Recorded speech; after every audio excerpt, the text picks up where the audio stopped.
É uma doença neurológica, neurodegenerativa, que afeta o cérebro das pessoas. Quer dizer, uma doença que provoca uma morte das células cerebrais, uma morte acelerada das células cerebrais e uma atrofia do cérebro da pessoa. Uma doença progressiva. A gente costuma dividir em dois tipos. Tipo de doença de Alzheimer, que é o mais comum, que é aquele que ocorre em pessoas principalmente acima de 65 anos, mas pode ocorrer em menos idade. Essa forma é chamada forma esporádica. E apesar desse nome paradoxal, ela é a forma muito mais comum. E a interação dos fatores genéticos com os fatores não genéticos é que vai gerar doença em algumas pessoas e em outras não.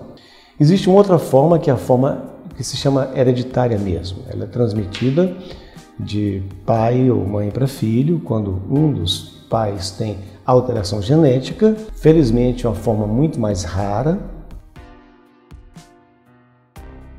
À medida que ela progride, vai aumentando a incapacidade funcional da pessoa, que a gente estagia, como se fala na linguagem médica, em doença de Alzheimer leve.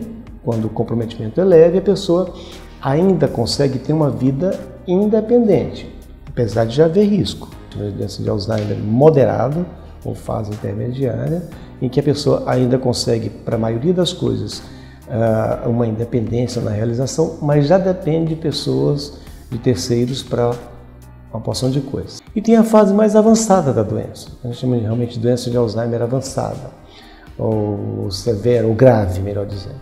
É aquela fase em que a pessoa depende totalmente de alguém para as atividades do dia a dia, inclusive as atividades básicas, como alimentar-se, vestir-se. É importante o cuidador, normalmente é um familiar, mas nem sempre, pode ser inclusive um profissional, esteja bem orientado para o cuidar de uma pessoa com doença de Alzheimer. Ele tem que saber identificar a necessidade da pessoa com doença de Alzheimer naquele momento, naquele período.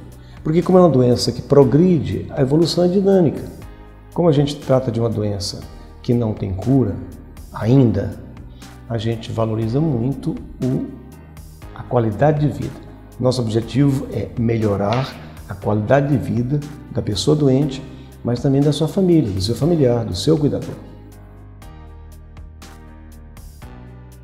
Tipicamente, a doença de Alzheimer, o sintoma mais característico, mais comum, é perda de memória, principalmente para a memória recente. E a memória, que a gente chama remota, aquela para fatos muito antigos, ela é preservada durante um bom tempo da evolução da doença. Mas é importante ressaltar que a doença de Alzheimer não se restringe à perda de memória. Não é raro que o primeiro sintoma da doença de Alzheimer seja um quadro de depressão, mas pode ser uma dificuldade para realizar coisas, tarefas banais para ela no dia a dia. Não há nenhum medicamento, nenhuma medida que eu possa orientar para o meu paciente e que eu possa dizer, faça isso ou tome esse medicamento, você não terá doença de Alzheimer. Eliminando os fatores que aumentam o risco da doença, a gente diminui o risco de a pessoa desenvolver doença de Alzheimer futuramente. Como que a gente pode atuar? Alimentação, atividade física regular, atividade mental regular, é essencial a atividade para o cérebro. Divertir-se, um bom sono, um bom repouso, cuidar das doenças que tem.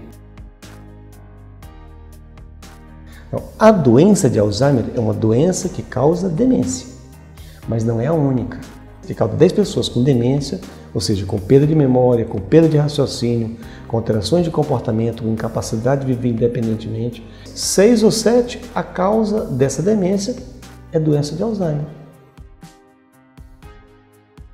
Em primeiro lugar, eu queria dizer que o tratamento de uma pessoa com Alzheimer não são só os medicamentos. Os medicamentos são uma parte importante, mas existem as intervenções não medicamentosas que são feitas com terapia ocupacional, pelo psicólogo, pelo terapeuta ocupacional, pelo educador físico, pelo fisioterapeuta, pelo gerontólogo, que são cuidados que também são tratamento e mudam a qualidade de vida da pessoa para melhor e muito.